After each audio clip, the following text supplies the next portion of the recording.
You've worked for decades, tried to be disciplined, saving and investing in hopes of achieving financial freedom. And you've been led to believe creating this perfect financial picture is one size fits all. But the truth is, no one's like you.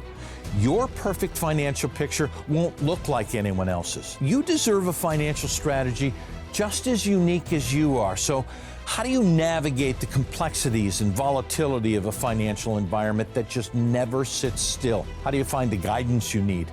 Who do you trust with the wisdom to create your financial masterpiece? You've arrived. This is the Wealth Council.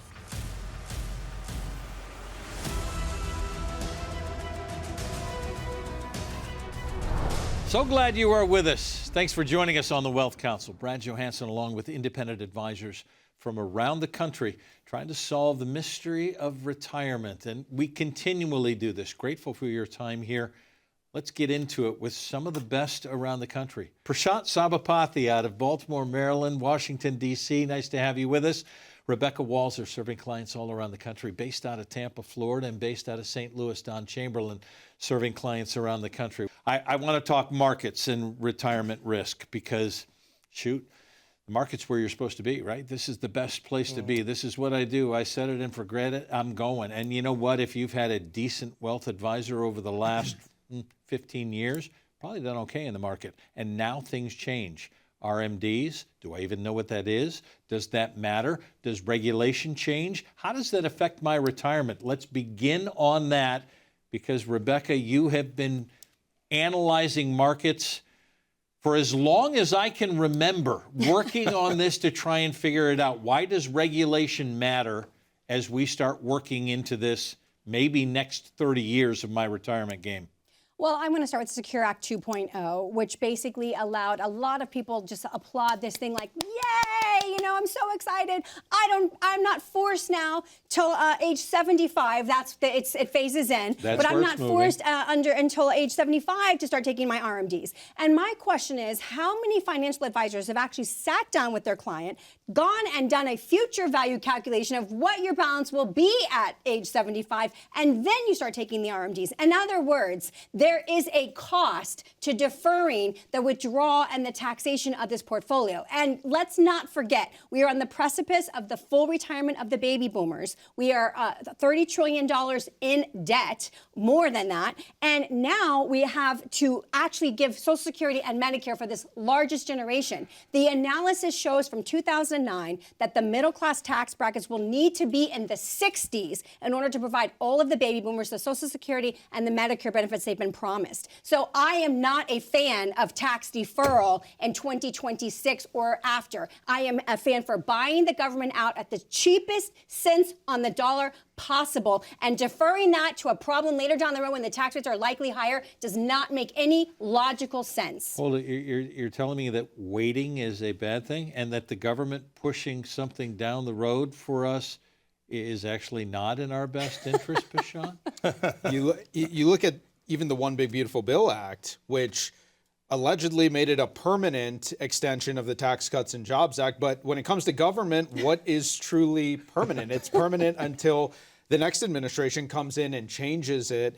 And so with the extension of the Tax Cuts and Jobs Act, I think one thing that we're seeing is what I would consider to be artificially low marginal income tax brackets. This very well might be a once-in-a-generation opportunity to take a look at all of the pre-tax money that you're currently sitting on in your 401k, your IRA, your thrift savings plan, and is there a way to potentially do exactly what Rebecca was talking about, take that pre-tax money and transition it to after-tax money, or even better yet, Roth money, so that we can break up with the IRS forever and never have to deal with the tax liability. It's not necessarily the right thing for every person to do, but I think every single person should examine whether or not it makes sense for their unique situation. Agree with that, Don? Yeah, I really do. I think education's a big part of this, Brad. And one thing that we really do is a lot of classes in the communities, at libraries and colleges and things like that. And I always ask the question of people, what do you think taxes are going to do? Do you think they're going to go up? Do you think they're going to go down? Or do you think they're going to stay the same? And so the answer I get short term is they're probably going to stay the same. But over 30 years, that could be how long you're retired. Where do you think they're going? And nearly everyone says taxes are going up. So why not plan for that right now and do something about it? Because when we look at people's numbers after they go to our classes, we see some families can save several $100,000, $500,000, $1 million in taxes, and that's money for you at the end of your retirement or to go directly to your family, usually your children. So yes, you really need to educate yourself on these things to know how it works. All right, let me help educate you. We'll do this all the time. All right, let's keep we going. We will put these things going in. This is a tax calculator that we'll put on the screen. You can scan the QR code. This gives you an idea of the money that you've been told to do, what you've done with it, and that's put it away so that you can be taxed later, and what the strategies may be on the other side. You said it, Prashant. I want to ask you, Rebecca, does everybody need a Roth? I made too much money. It's too late for me to even plan a Roth strategy. Is that a real thing? Well, I will say that a lot of people have the misconception that that they are income phased out. That is probably likely true on a Roth IRA. However, since 2006 and really since 2020, we have seen an explosion of Roth 401ks being offered at companies. Yes. So I would encourage you to go talk to your HR department to see While you're working. if the Roth 401k is an right. option, because the Roth 401k is non-discriminatory, which means it does not matter. You could be Warren Buffett before he retired, still working, and contribute to a Roth 401k. Check it out. So the ideas are that we have options. Isn't that what we want, Prashant? To figure out, can we have options, and working with independent advisors, and maybe some of them haven't been for a long time. You mean I have more options now, even going forward? Options equate to flexibility at the end of the day, and I have yet to meet the person that wants less flexibility as we get closer to retirement. And so why wouldn't you do everything that you could to put yourself in the position to have the most flexibility possible heading into retirement, to take advantage of things like Roth conversion or proactive IRA drawdown? Whatever that looks like to you, you should have options, and thus you should have flexibility. Final thought, Don? Yeah, there's a friend of mine that wrote a book, David McKnight, it's called The Power of Zero. And this book talks about getting into the 0% tax bracket and what you guys have been talking about here, which is doing Roth conversions and other methods by the time you get to RMD age. And to do that, you just have to have your required minimum distributions when you hit 75 or 73, whichever your age is, be below the standard deduction. So this is a plan that all three of us do this type of planning to help people, if they want to, it's not right for everybody, get into the 0% tax bracket. A plan's right for everybody. Do you have one? Call the number on your screen. Scan the QR code. Let's put you in a complimentary written plan with the Wealth Council. I'm grateful for all your wisdom. It is the Council's wisdom. It's your wealth. We're back after this. Many retirees focus on health care or long-term care costs. But here's the reality. Your greatest expense might actually be the tax bill on your qualified accounts. We're in one of the greatest tax windows in history, but with federal debt at record levels, tax rates could rise, and soon. If you're not planning for taxes in retirement, you could be facing a bill that could ruin your plans. The Wealth Council has created a tax calculator designed to help you understand the impact of taxes on your retirement savings and what steps you can take to minimize them. It's free. WCTaxTest.com. Go now. Or scan the QR code. You have a partner in your retirement, and the government wants its cut. The Wealth Council wants to keep as much of your hard-earned dollars as you can. Take control of your tax debt. Go to WCTaxTest.com. Scan the QR code and get the wisdom you need to keep more of what you've worked so hard for. WCTaxTest.com. Welcome back to the Wealth Council. Brad Johansson with advisors around the country. Joining me now to talk about a plan. We talk about this a lot, but you like to talk about numbers. What's my number? I want to move beyond numbers and into the plan. Billy Voiles out of Minnesota, Chance Robinson out of Florida. Gentlemen, why does this become an irritation? Because, Chance, we get talked about this a lot. Find me the number. I know the number. I've talked to a lot of guys at work about the number. My family has a number. Why is knowing a number and finding a number not a reason to retire? Well, I would pose this question. You get to that magic number. Now what? What does that really mean? If I got to this magic number, now I've got to say, now I'm ready to retire and I'm relying on that number to maintain my lifestyle. Is that number qualified money? Is half of it going to go to the IRS? Am I still in a partnership with the IRS? Can I account for healthcare costs and what's going to happen there? Economics? Can I account for inflation? Can I account for all of these different nuances that it comes to? Getting to that number is not the plan. You've got to figure out, what does it cost you to be you? And then how do I maintain my lifestyle? Because I tell people all the time, I want you to retire from work, not retire from your lifestyle. Yeah. Nobody wants to do that. Nobody wants to just get by.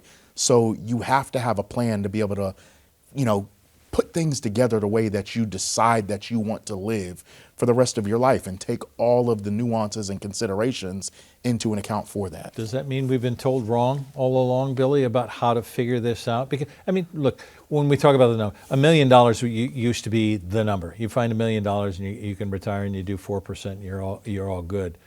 Have we lived past a myth for a long time? Well, it's hard to say that, because I think it is good to have goals. It's good to set a number in the future. But once you start to hit that number and once you start to approach retirement, there's an old saying that a goal without a plan is just a wish. So yes, you can have this number of $1 million or $2 million or $10 million, whatever it is in your head. It's not bad to have goals as far as saving and investing and wanting to get someplace.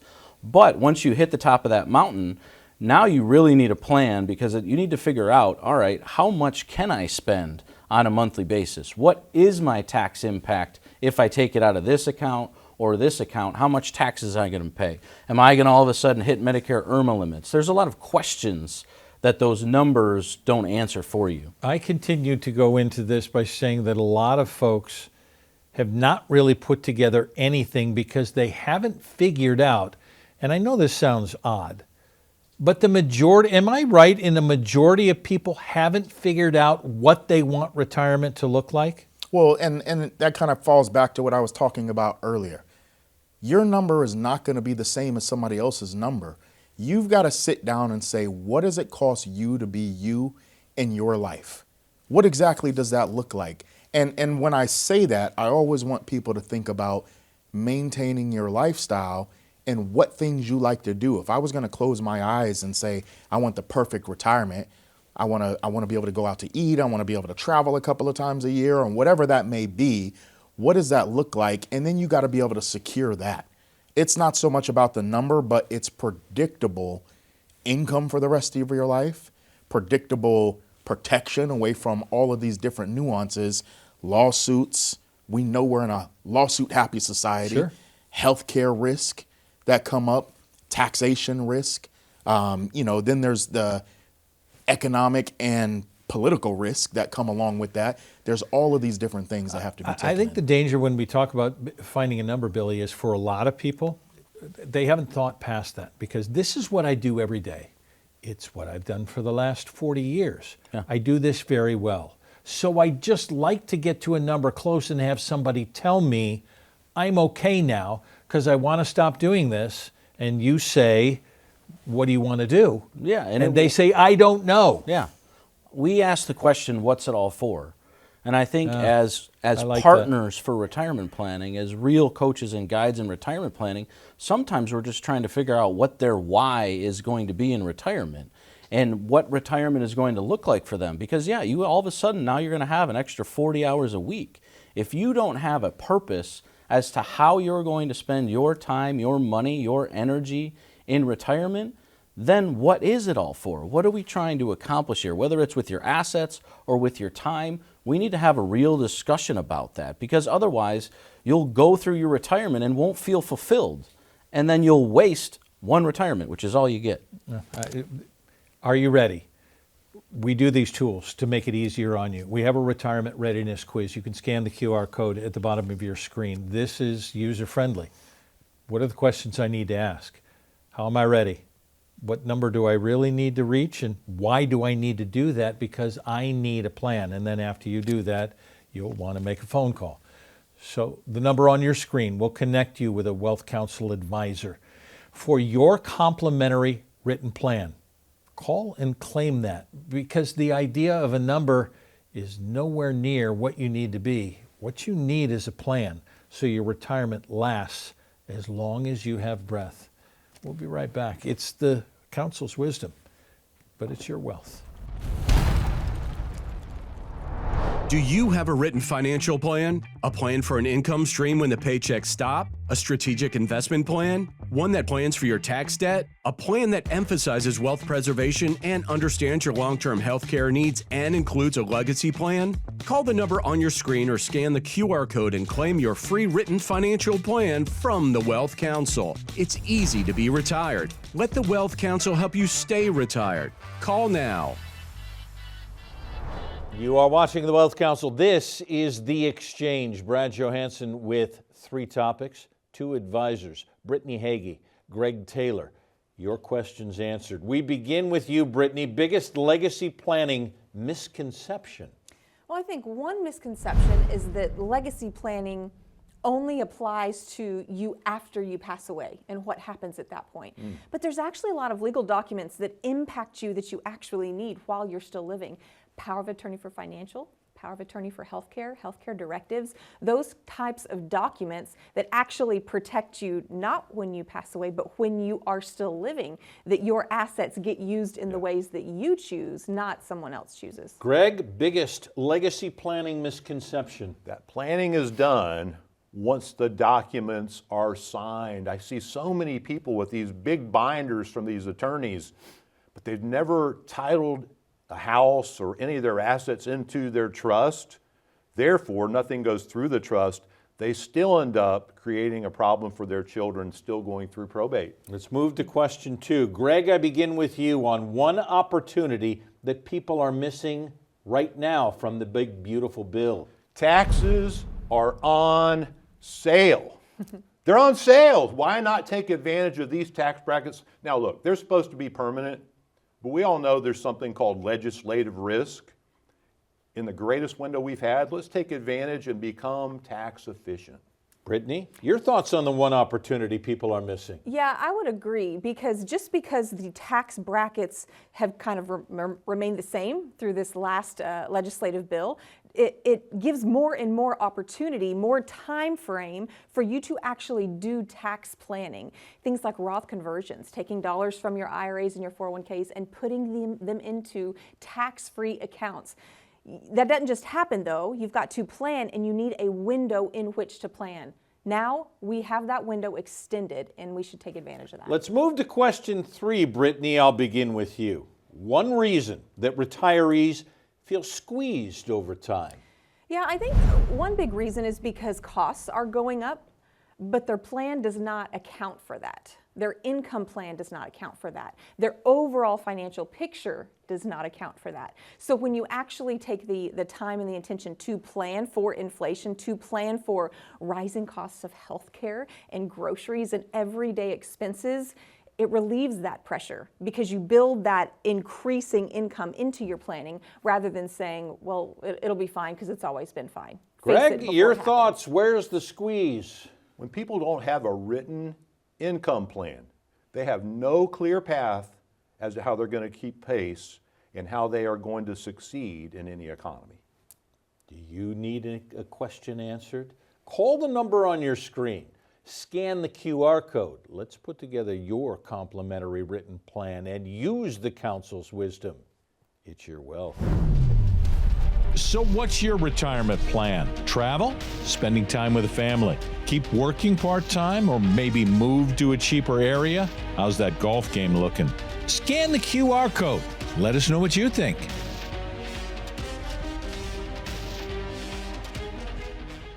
What's your risk tolerance? Why don't we do a little checkup, because your answer today probably isn't the same as it was 5 years ago, maybe even a month ago. Since risk tolerance isn't static, we've created a risk tolerance quiz that you can revisit as you see fit. It's designed to help you better understand your risk profile and provide actionable insights tailored to your financial needs. Scan the QR code and assess your risk right now.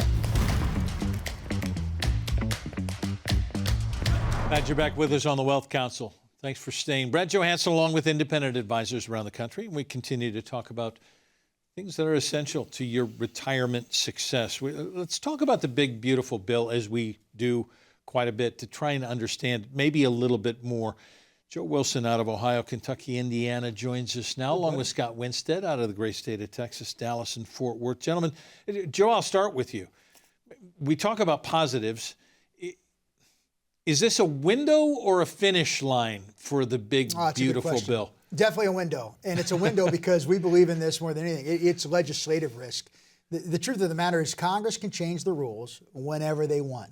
A lot of people think that, man, presidential elections, and they are important. There's a lot that the president set and direct. But every 2 years, we're putting people on the Hill, and they are the ones that vote through the tax policy. And so this current bill is approved until it's not, but it has opened up some amazing opportunities for those, I would say, our primary retirees at 65 and older. There's some amazing things they can do right now to lock in some huge benefits. So as we move through this, do we still have assumption? This is a long bill, Scott. I don't know whether a whole lot of people have read through this whole thing. Are we finding more positives out of this than we have negatives, and things that we, as Joe said, when I talk about window or finish line, that we have to take advantage of because it's in place now? Yeah, you're right. It is a long bill. I started reading it, I had a whole head of hair by the time I finished. Yeah, it is one of those things that, it's a window of time, and I think one of the main takeaways are the lower tax rates, or the extension of the tax rates that we had. And I think, if you ask any person getting close to retirement or in retirement, what do you think taxes are going to do? Go up or go down? Most people are going to say they're going to go up. And so when we think about this, we have an extension of some lower tax rates. So it's a window of time to get very strategic and make sure you've got a plan to take advantage of what the legislation is right now.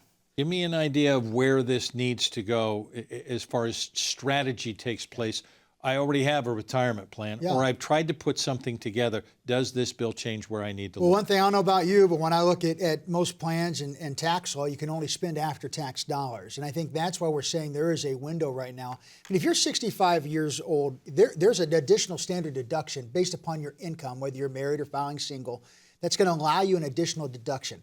I know we talk about this heavily in our practices, that if I can only spend after-tax dollars in retirement, one of the things our folks need to understand is, what's my required minimum distribution going to be at the age of 73 or 75, depending upon your age?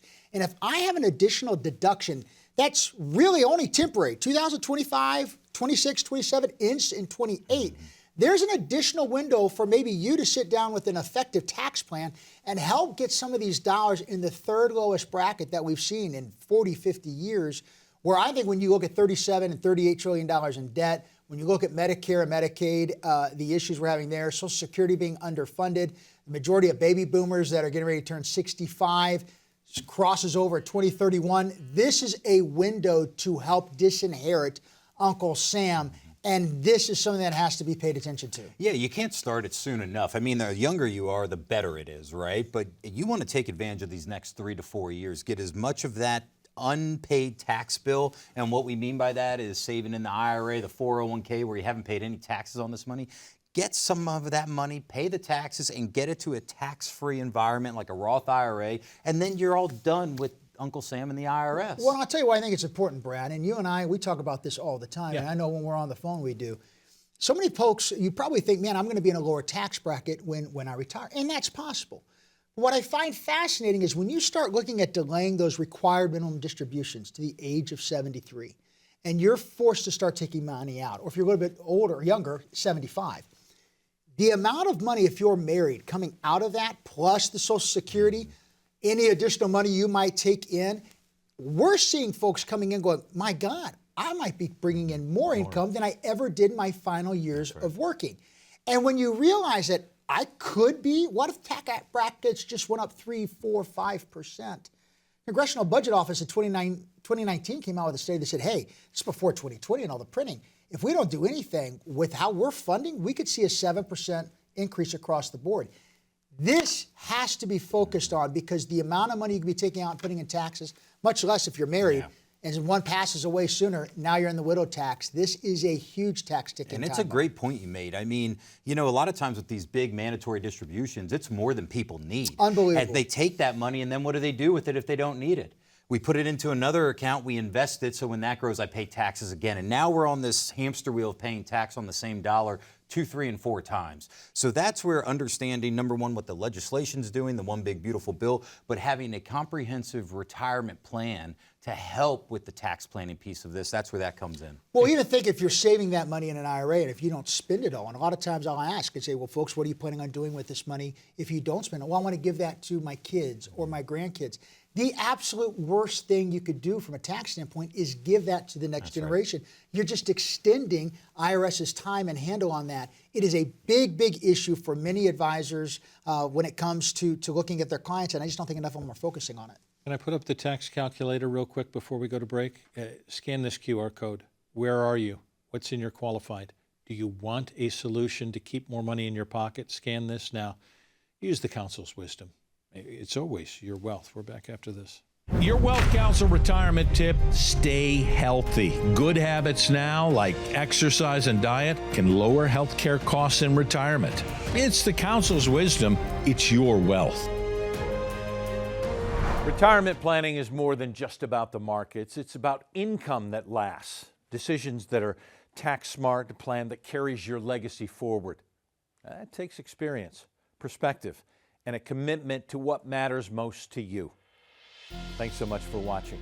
I'm Brad Johansson. We'll see you next time on the Wealth Council.